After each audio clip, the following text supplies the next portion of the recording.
Hi, this is Joe. I got a little behind on doing some of Brenda's blogs, but nevertheless, it seems like they're coming out in a time when it's meaningful to at least some of the listeners who are tuning in. Anyway, this month I've got my hands full working on a relocation project, doing a narration for an audiobook that'll go up on Audible, and I'm also doing my Aura narrations as well. That's going really slow. But the Brenda's blogs I've been keeping up with, mainly because there's something that in one moment I feel like, you know what, I'm going to sit down and do a Brenda's blog. And boom, I just knock it out, publish it. And as you know, I take the lazy man's route. I don't do much of anything else with it, but just slap on a little banner so you can maybe close your eyes and listen, and everybody's happy. I get a Brenda's blog done, you listen, and it comes out without too much time and effort that's involved. So I can sneak those in between. However, it's ironic in that I seem to be able to publish the things that don't generate any revenue, and the things that do, well, they take a little more time. Anyway, I'm going to circle back to that audiobook that I mentioned.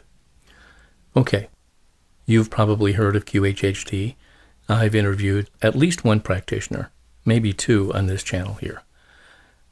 Anyway, there's a practitioner who reached out to me who happened to write her second book. She reached out to me last year, right around this time actually, and asked if I could produce her book for her to be published as an audiobook on Audible. And we didn't end up doing it together. She did put it up on Audible, and this time around for her second book, she reached out and asked if I would consider narrating and producing this one. And after taking a good hard look at it, I don't know, I mulled it over for such a long time, really. It was probably like about 2 minutes. I said yes. And the reason for it mainly is because it's in the domain of QHHT. And I've been doing work in that field, producing for others, putting their material up, etc. And these QHHT sessions are really quite compelling, especially when you're presented with messages that are so unlike the typical dream that a person might have. I forgot what point I was going to make. Well, anyway, so this month of July, I'm going to be tied up with that relocation project, this audiobook, occasionally getting a Brenda's blog out, and the auras. Oh, wow. See, the aura things, they require a little more time and effort as well.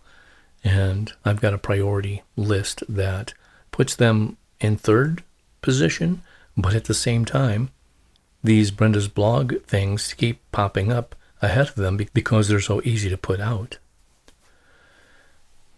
Anyway, as I'm occupied balancing my schedule, my priorities, etc., I hope things are going well in your world. I know the outer world seems crazy. It seems out of balance. It has seemed that way for such a long time. And with that said, I'd like to leave you with a line that I recall from a proclamation that I actually committed to memory so many years ago when I was first introduced to Barbara Marciniak's work. And that line went like this. I fully realize that a multitude of probabilities and belief systems exist side by side with mine. And in mine, I am safe. In mine, I am guided. In mine, I love and trust my body.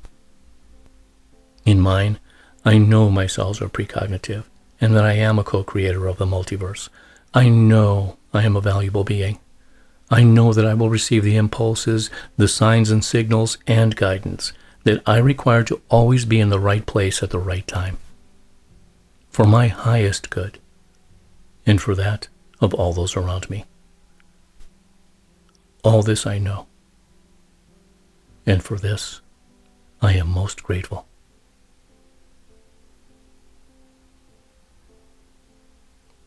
All right. Thanks for listening.